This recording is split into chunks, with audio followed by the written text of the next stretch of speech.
Who should you choose for the free 4-star Lantern Rite character? How's it going, everyone? This is Kay, so let's break down which units you should prioritize. Top 2 characters you absolutely must consider is Xiangling and Xingqiu. Both are S-tier characters that enables a lot of strong teams. Even if you have them already, consider getting higher constellations. Xiangling is the best all-field pyro unit. Typically for Vapes, she's the one driving the reactions, but she can enable the pyro element as well. In terms of constellations, of course, maxing out the unit is obviously beneficial, but C4 is highly recommended to extend her burst duration, and naturally, you'll have C3 increasing its level as well. Most dominant reaction for her is Vape or Melt. Now, her burst is everything, and you'll need a lot of ER stats for her to work effectively. Xiangling is still a broken unit after all this time. Focus on getting more constellations for her unless you want a new character to have fun with. Now, if you don't have either of these two characters, I would recommend Xingqiu a little bit more. This is because Hydra has more stronger reactions used especially for challenging quests or Abyss.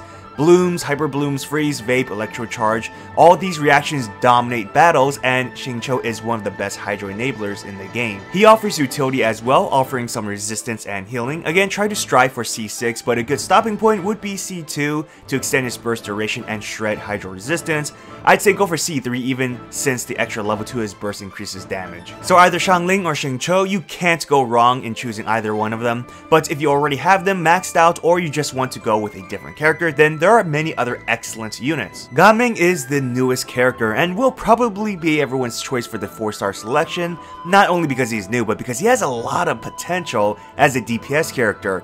His main role will be plunge attacks and is self-sufficient, where he doesn't need Xian Yun's ability to jump. He has very good attack stats, and being a Claymore user, his plunge multipliers are higher than a lot of characters. Compared to other Claymore users though, his natural plunge numbers are lower, but his talents more than makes up for this. Again, his damage potential is honestly quite insane, especially at C6, as many constellation will further boost his plunge roll. C6 is hard to get though, but if you're planning to pull on the 4.4 banners, hopefully you'll get some copies of him. Yayao is a good 4-star Dendro unit who provides healing and off-field Dendro application with her skill. Getting her at C1 can boost Dendro damage for allies. If you don't have either Baizhu or Nahida, consider Yayao as the Dendro support. Now for Yunjin, she's a normal attack buffer, not going to be a general supporter since not all DPSs rely on their NAs to deal high damage, but for those who like Yoimiya, Ayato, and several others, she's an excellent support. C2 is a good stopping point since it gives a general normal attack buff that isn't tied to any meter or quotas from her burst. Obviously, C3 increases her burst levels, therefore increasing the multiplier for its scaling. So you really need C2 for Beidou's true potential to shine, as the additional lightning arcs makes her a lot stronger.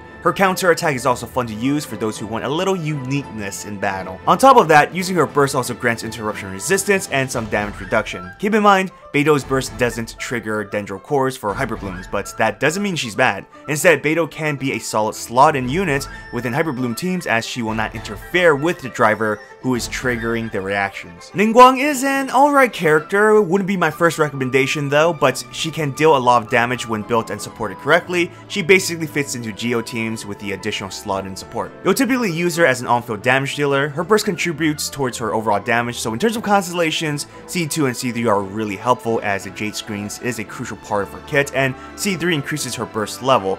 She's a lot lower on the priority list though. There are a lot of better units that outshines her, but if you really like her, why not choose her then? Yanfei is another character that wouldn't really be my first pick, but she does deserve more recognition. As a pyro DPS, she utilizes powerful reactions like Vape.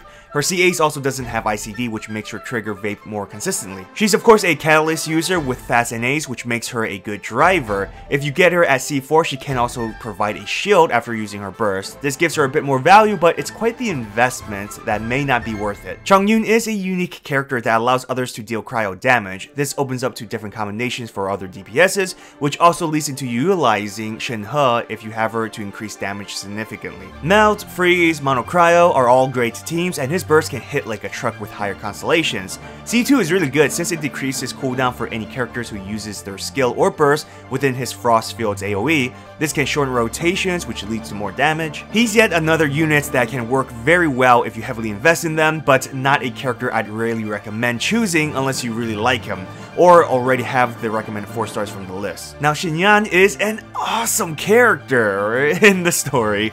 I'm sure there are a lot of players that max our Abyss with her. She can be a pyro DPS, a physical DPS, or a utility unit, as she also provides the shield and buffs physical damage. Her burst can hit really hard, and at C2, it'll increases the crit rate of the physical damage part by 100%. Unfortunately, whether you're using her as a DPS or support, Xinyan just isn't a recommended choice. So quick summary, top priorities is maxing out Xingqiu or Xiangling first if you already have them. Gaming, Yao Yao, or Beidou are very beneficial to have, then Yunjin, followed by everyone else if you like them. Well, don't forget to comment down below to let me know which 4-star character you're choosing. For me, it's 100% Gaming. I'm planning to hopefully get him maxed out in terms of constellations. It really depends on my roles, but we'll see. Don't forget to hit that like button and subscribe to my channel for future Genshin Impact and Star Rail videos. Good luck on your polls if you are pulling for the 4.4 banners.